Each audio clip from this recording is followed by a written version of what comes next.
La volonté de Dieu diffère de notre volonté. Parce que la volonté de Dieu n'est pas la volonté des hommes. Dieu pense toujours le contraire. La preuve, ta vie est la volonté de Dieu. Ton histoire est la volonté de Dieu. Ton parcours est la volonté de Dieu. Jusqu'à ce matin, je te dis que Dieu est la volonté de Dieu, pas d'un homme. C'est ça le commencement de la chrétienté. Lorsqu'on accepte Jésus-Christ, on n'est plus libre de faire ce qu'on veut. On fait ce que Dieu veut. Parce qu'on ne pratique plus notre volonté. On pratique la volonté de Dieu. Lorsqu'on est obéissant à la volonté de Dieu, nous faisons ce que Dieu nous demande de faire. La volonté de Dieu n'est pas de dire que je suis chrétien alors que tu pratiques des choses qui n'honorent pas la chrétienté. Je dis, fais la volonté de Dieu. Alléluia. Dis à quelqu'un la volonté de Dieu. La volonté de Dieu. Oui, parfois elle est difficile. Personne n'appelle quelqu'un au ministère. Lorsque tu sais ce que Dieu t'a appelé à faire, tu es obligé de te séparer de la volonté des hommes. Quelqu'un avec moi?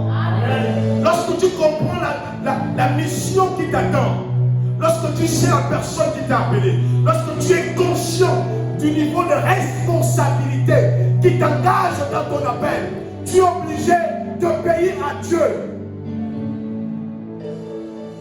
Mais cette obéissance te coûtera, dis à quelqu'un, les séparations. La séparation. Plus fort. La séparation. L'obéissance à la volonté de Dieu te coûtera la séparation. L'obéissance à la volonté de Dieu te coûtera la séparation. Et généralement, n'ayant pas la révélation de ce qui nous attend, nous compromettons notre avenir. Parce que nous voulons faire ce que les hommes veulent. Dis à quelqu'un, je ne ferai pas ce qu'un homme veut. Je ne ferai pas ce qu'un homme veut. Plus fort, plus fort. Je ne ferai pas ce qu'un homme veut. Je ferai la volonté de Dieu. Je ferai la volonté de Dieu. Dis, je ferai la volonté de Dieu. Je ferai la volonté de Dieu. C'est elle qui m'amènera C'est elle qui m'amènera à réussir à réussir où personne ne pensait. où personne ne pensait. C'est elle qui m'amènera C'est elle qui m'amènera à marcher à marcher dans la victoire. dans la victoire. C'est elle qui m'amènera C'est elle qui m'amènera à prospérer. à prospérer. Elle m'amènera Elle m'amènera à maturité. à maturité. La volonté de Dieu, La volonté de Dieu, c'est ce que nous recherchons. c'est ce que nous recherchons. On ne marche plus selon les hommes. On ne marche plus selon les hommes. Jésus avait fait un choix prédisposé parce qu'il savait que pas besoin de voir 10 000 personnes, juste 12 personnes pour étendre mon ministère, pour étendre la parole de Dieu. Parce que dans tout ce qui se fait, ce n'est pas le nombre qui compte, c'est ceux qui sont capables de respecter la volonté de Dieu. Alléluia. Amen. Généralement, le travail avec la foule, c'est un travail de confusion. C'est pourquoi d'ailleurs vous voyez dans une équipe de football, en réalité il y a 24 joueurs, mais tous ne peuvent pas être sur le terrain au même moment. On présélectionne pratiquement 12 joueurs, dont la moitié, et on confie la responsabilité des 12 autres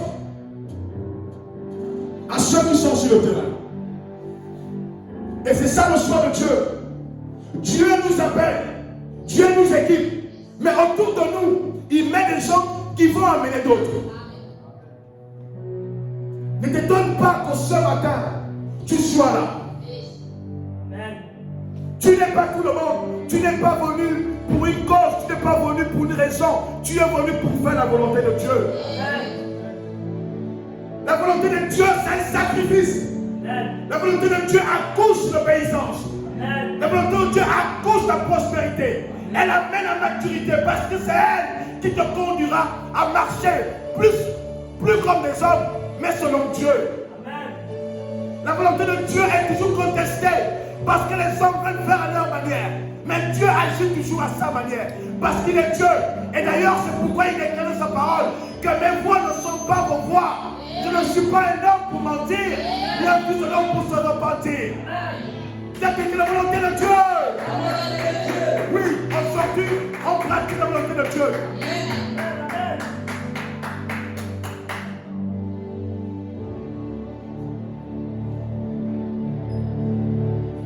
Jésus est face à une responsabilité énorme.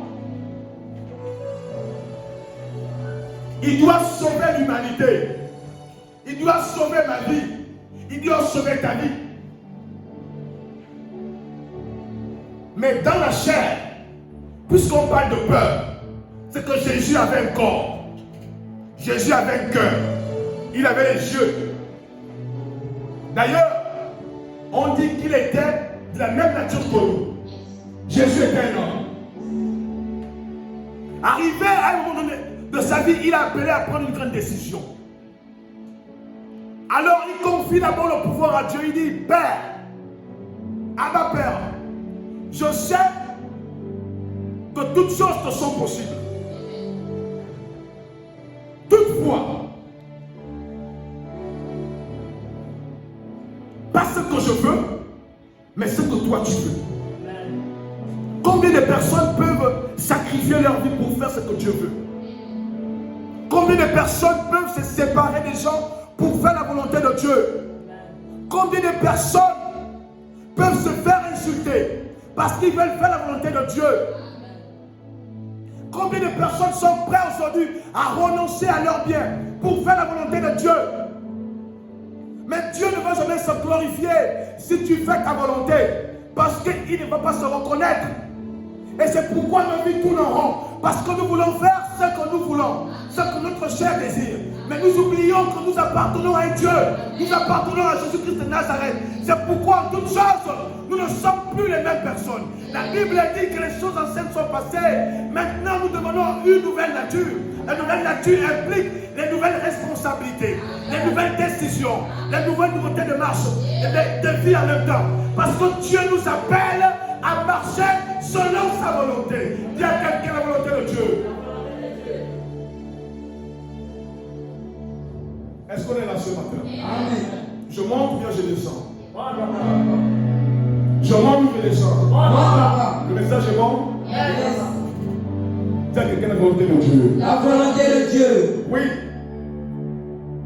Elle est parfois contraire à ce que la société nous indique. Elle est parfois contraire même à ce que nous désirons. Mais toutes les personnes qui ont payé le